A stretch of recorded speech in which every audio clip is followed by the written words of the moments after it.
బీసీలను వంచిస్తున్న రాష్ట్ర కేంద్ర ప్రభుత్వాలకు వ్యతిరేకంగా గ్రామ పంచాయతీ ఎన్నికల్లో బీసీలను రాజకీయంగా నష్టపరిచే విధంగా రాష్ట్ర ప్రభుత్వం తీసుకొచ్చిన జీవో నెంబర్ 46ను రద్దు చేయాలని డిమాండ్ చేస్తూ నల్గొండ జిల్లాలో నిరసన కార్యక్రమం జరిగింది. రాష్ట్ర బీసీ జేఏసీ పిలుపు మేరకు నల్గొండ పట్టణ కేంద్రంలోని మహాత్మా జ్యోతిబా పూలే విగ్రహం వద్ద ఈ రోజు కేంద్ర రాష్ట్ర ప్రభుత్వాలు దిష్టిబొమ్మలను దహనం చేశారు. ఈ కార్యక్రమానికి బీసీ జేఏసీ జిల్లా చైర్మన్ చక్రహరి రామరాజు అధ్యక్షత వహించి మాట్లాడుతూ ప్రభుత్వం ఇటీవల ఇచ్చిన జీవో నెంబర్ 46 బీసీల గుదిబండ్లా మారిందని ఆయన ఆరోపించారు. నల్గొండ జిల్లాలో 2019లో బీసీలకు 164 స్థానాలుండగా ఈ జీవో ప్రకారం కేవలం 140 స్థానాలు మాత్రమే కేటాయించారని తెలిపారు. దీనివల్ల జిల్లాలో బీసీలు 24 స్థానాలు కోల్పోయారని ఆవేదన వ్యక్తం చేశారు. ఈ జీవో బీసీలకు గొడ్డలు పెట్టు లాంటిదని పేర్కొంటూ ప్రభుత్వం వెంటనే జీవోలో మార్పులు చేస్తూ పాత సీట్లను యథావిధిగా కొనసాగించాలని ఆయన డిమాండ్ చేశారు.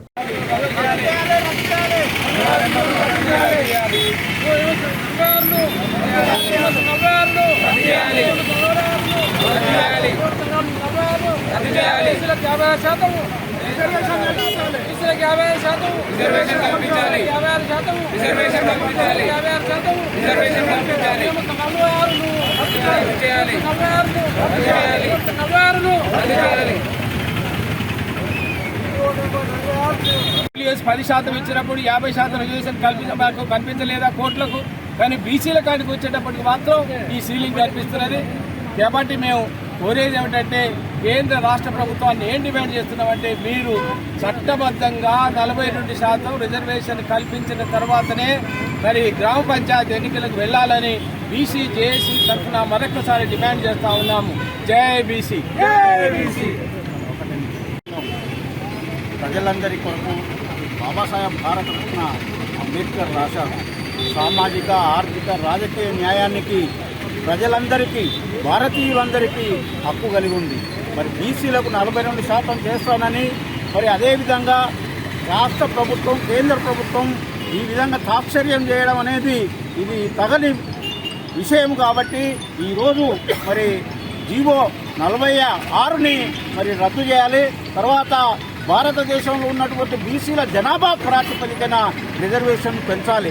ఏ విధంగానైతే మీరు ఈడబ్ల్యూఎస్లకు 10%, 5% ఉన్న జనాభాకు 10% రిజర్వేషన్ మీరు కల్పించారు, మరి 56% ఉన్న బీసీలకు కూడా 56% రిజర్వేషన్ కల్పించవలసిన బాధ్యత ప్రధానమంత్రి మీద, ఇటు ముఖ్యమంత్రి మీద, అన్ని రాష్ట్ర ప్రభుత్వాల మీద, కేంద్ర ప్రభుత్వం మీద, పార్లమెంట్ సభ్యుల మీద ఉందని ఈ సందర్భంగా నేను తెలియజేస్తున్నాను. నా పేరు Cholleti Prabhakar, IAS retired. Committee chairman Ramaraju గారి నాయకత్వంలో మరి రాష్ట్ర ప్రభుత్వం తీసుకొచ్చిన జీవోఎంఎస్ 46 మరి బీసీని దగా చేసి, వంచన చేసి సమాధి చేస్తున్నది. మరి ముఖ్యంగా మరి గతంలో మరి ప్రభుత్వము జీవోఎంఎస్ 9 ద్వారా 42% బీసీలకు కల్పించాలని మమ్మల్ని బీసీలందరి భ్రమ కల్పించి ఈరోజు అక్రమంగా జీవోఎంఎస్ 46ను తీసుకురావడం ఎంతో హేయమైన విషయం. ముఖ్యంగా బీసీలు మరి వాళ్ళు తిరుగుబాటు చేస్తే ఈ ప్రభుత్వాలకు ఉండవు. మరి ఇది ముఖ్యంగా మన భారత నిర్మాత డాక్టర్ బిఆర్ అంబేద్కర్ గారు సామాజిక న్యాయంగా రాజ్యాంగంలో ఉన్నది. మరి దాన్ని కూడా పాటించకుండా ఈ ప్రభుత్వాలు మరి అందరినీ కూడా, బీసీలందరినీ కూడా దాదాపు 60% ఉన్న బీసీలని వంచన చేస్తున్న. ఇప్పటికైనా ప్రభుత్వం వెంటనే జీవోఎంఎస్ 46ను రద్దు చేసి మరి వెంటనే న్యాయం చేయవలసిందిగా బీసీ సంఘం ద్వారా డిమాండ్ చేస్తున్నాము.